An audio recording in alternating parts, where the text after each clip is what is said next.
It's that time of year again. New Year's resolutions time, where everybody is thinking about their New Year's resolutions, how they're going to be, new year, new me, all of that stuff. And I'm here to say I won't be making any New Year's resolutions, right? In fact, I never make any New Year's resolutions, and that may seem strange that I am a time management and productivity person, and yet I do not make New Year's resolutions. And I want to share with you why. And I want to share with you a different way that you might think about personal development, personal growth, and change, right? So when we make New Year's resolutions, they're very binary, right? They're very like yesterday I was doing this and tomorrow I'm doing this. Last year I didn't go to the gym at all, but this year I'm going to go 5 days a week, right? And this is pretty inflexible, right? We are saying like we resolve to do something, and resolving takes a lot of willpower, right? It takes a lot of gumption, right?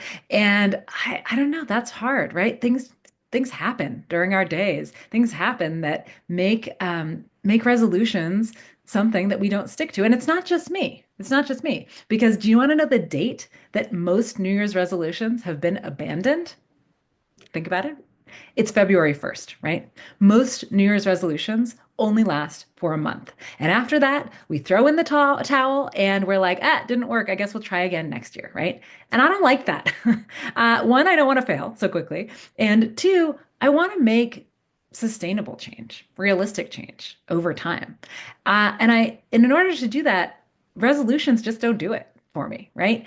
Because a resolution is there's no flexibility within there, right? And I know from my work with thousands of people around habit change and time management and productivity and all of these things that we don't change overnight. Right? We don't change overnight.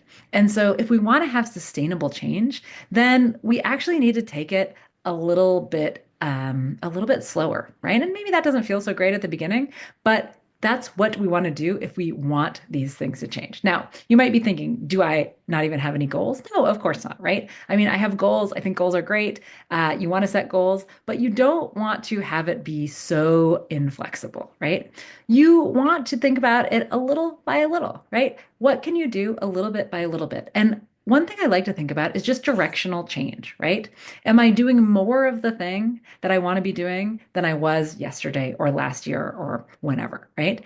Can I make just a little bit of change step by step? Because if you make a little bit of change step by step, come December, you will look back and you will see you have made a lot of change, right?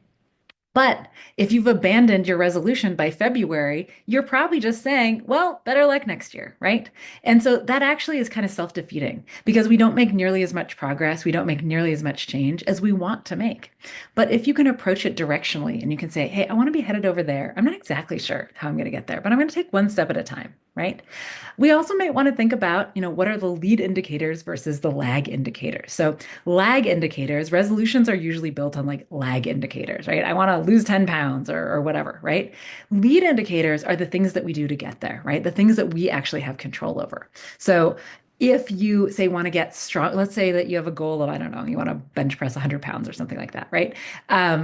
You're going to be better off if you focus on the lead indicators, which is going to the gym and trying, right? And little by little increasing the amount of weight that you are able to do, right? And so you want to do this. Maybe you don't ever get to the 100 pounds, right? Maybe you get to 90 pounds. That is so much better than if you had given up in February.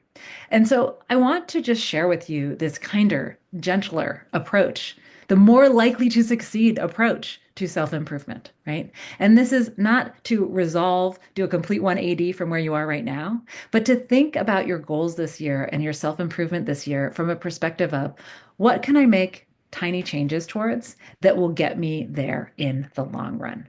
This way, you're not flip-flopping back and forth. You're not saying, oh, I guess it didn't work. It was all or nothing, right? You are giving yourself some leeway to backtrack a little bit, to slide, and then to move forward and to start again tomorrow. So this year, let's be gentler to ourselves. Let's be kinder to ourselves. And let's improve and change if we want to do that one step at a time. Now, if you like this video and you want more like it, please give it a like so I know you liked it. And also, please make sure to subscribe so that you see this and this kind of content in your feed every single week. Until next time. Hey, video editor here. I just want to let you guys know that only a small percentage of the people are actually subscribed, so it'd be a big help to the channel. And if you're stopping by here a lot, just dropping a subscribe would really help us out. Thank you.